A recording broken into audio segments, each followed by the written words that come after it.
সালাউদ্দিন কাদের চৌধুরী তখন বললেন, ঠিক আছে মাননীয় স্পিকার, আমি তাহলে শেখ সেলিমকে চোর ডাকলাম না। এই বক্তব্যটা এই জন্য আনলাম যে গতকালকে বা তারও একদিন আগে বিএনপির সংসদ সদস্য সুলতান সালাউদ্দিন টুকু তিনিও কিন্তু এই কথাটা বললেন। আর এই কথাগুলো বলার একটাই কারণ, তার কিছুক্ষণ পর বিগত বিএনপি সরকারের আমলে যার বক্তব্য মানুষ মুখিয়ে দেখত, মনোযোগ সহকারে শুনত, অথবা অধিবেশন শুরু হওয়ার আগে মানুষ প্রস্তুতি গ্রহণ করত যার বক্তব্য শোনার জন্য, তাকে হয়তো সকলেই এখনও মনে রেখেছেন। তার নামটি আসলে সকলেই খুব সুন্দরভাবেই জানেন, বলতে পারেন। তিনি হচ্ছেন বিএনপির স্থায়ী কমিটির সদস্য সালাউদ্দিন কাদের চৌধুরী, যাকে গণমাধ্যমে ব্র্যাকেটে শাকা চৌধুরী নামে উদ্ধৃতি দেওয়া হয়। তো তার একটি বক্তব্য আজ থেকে মিনিমাম 20 থেকে 25 বছর আগের এমনই হবে।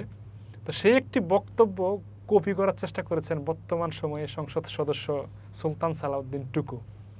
তিনি মাননীয় স্পিকারকে বললেন যে, মাননীয় স্পিকার, আমি কি কাউকে মুনাফিক বলতে পারি? তখন স্পিকার সাহেব মেজর হাফিজ মহোদয় তিনি বলেন যে, না, কাউকে আপনি মুনাফিক বলতে পারেন না।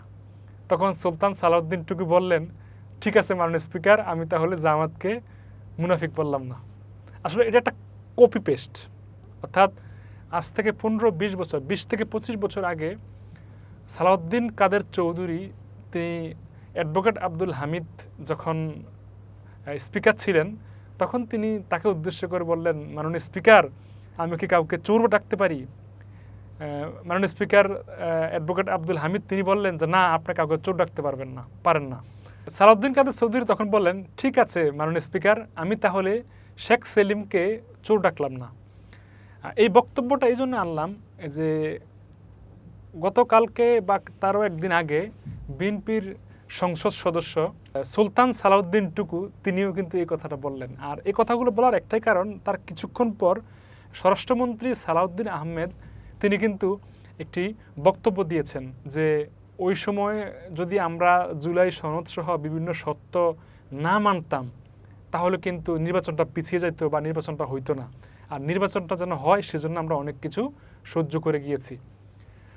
সেজন্যই তিনি এখন বলতে চান যে জুলাই সনদ অথবা গণভোটকে তারা গণভোটে স্বাক্ষর করবেন না বা শপথ নেবেন না। তাহলে সুলতান সালাউদ্দিন টুকুর মতে আসলে মুনাফিক কে?